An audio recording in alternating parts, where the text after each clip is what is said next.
Yeah, so the whole stainless for cast iron repair seems to be working out great. My last video was, about cast iron. This guy goobered it up pretty bad. I mean, and through the years, using cast iron rod, you always want, I've had real good luck with repair. Other shops come to me to repair shit.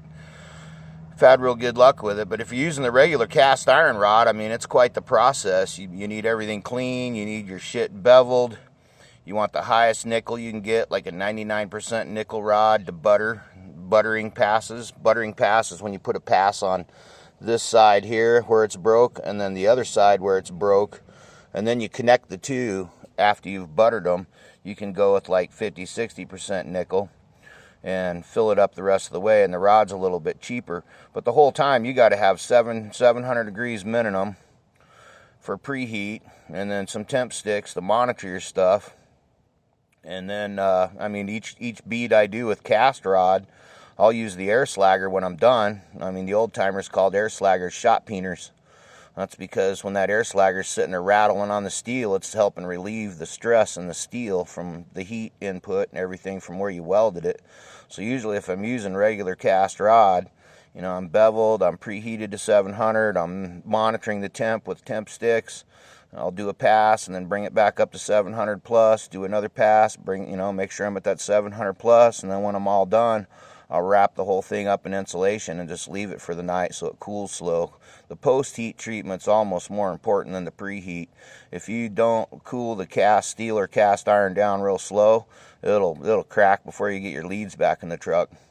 But I've used this stainless now. I'm out. I didn't have enough to totally fix this goobered up mess here that the mechanic left me with, but I talked to my welding supplier. He lives real close to here. I talked him into dropping off some more stainless rod on the way home, so he'll be here in about 15 minutes and I can finish up the back side of this. What a freaking mess, man. These are usually just a really nice clean break, and I'm not gonna pass the stainless on to the mechanic or anybody else until I've time proved it. I've been doing it for probably 4 or 5 months now. I've been fixing these cast iron brackets on these train cars. I'm not preheating, I'm not beveling. I make sure there's no rust in the way and that the two sides are clean. I'm not buttering them. I leave myself about a 1/8 inch gap, maybe a little tighter, and then I'm just stuffing I had some 564 308 16 stainless that I picked up to fry a bead around a seat and a head, and that's what I used to pull the seat out of the head. I drew a bead around it with this 564's 308, and it popped that seat, that valve seat, out of that head. But it's kind of small, and that's what I've been using all summer, is that 308 16. Like I said, no preheat on the stainless. I haven't beveled it. I make sure there's no rust in the way. Nice root opening, and I just been stitching a patch a bead right down the middle. And with that root opening, I'm getting pretty good penetration, 90%, 100% penetration. No post heat, no nothing. And fuck, they're rock solid. I took that first one when I was done and beat on it with a hammer. Nothing.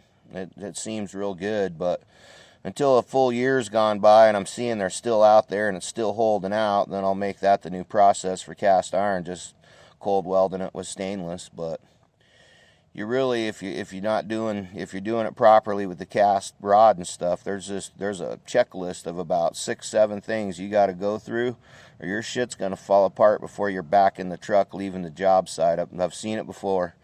Just before you even get your stuff wrapped up, and you hear something hit the floor, and you look back, and the guy that welded the cast on the wall plates, his shit's laying on the floor. So. But anyhow, the whole stainless thing, I'm impressed. Like I said, I'm not preheating, I'm not post-heating, I'm not beveling, just a nice root opening.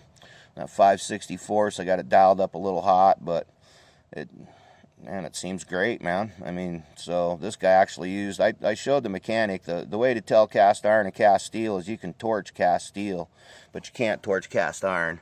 So I told him, find you a little spot where you can take the torch to, and I can see where he took the torch to it. So he identified it as cast iron and then used the cast iron rod. But if you look at the last video, there was like 3 spots, probably shorter than an inch on the whole bracket, where it actually kind of flowed together, but without the preheat, it doesn't, the cast iron filler rod, it doesn't liquefy like regular steel. It's almost like aluminum. It's kind of a globular setup. So if you don't have that preheat in there, it just doesn't lay down into it. So, but anyhow, stainless seems to be working out real good. Like I said, in another year, if I'm seeing all this stuff still holding up, that'll be my new process and the standard for me anyhow. As far as, you know, welding cast iron, it's a lot faster, not having a pre-post heat or anything. So anyhow, everybody be safe.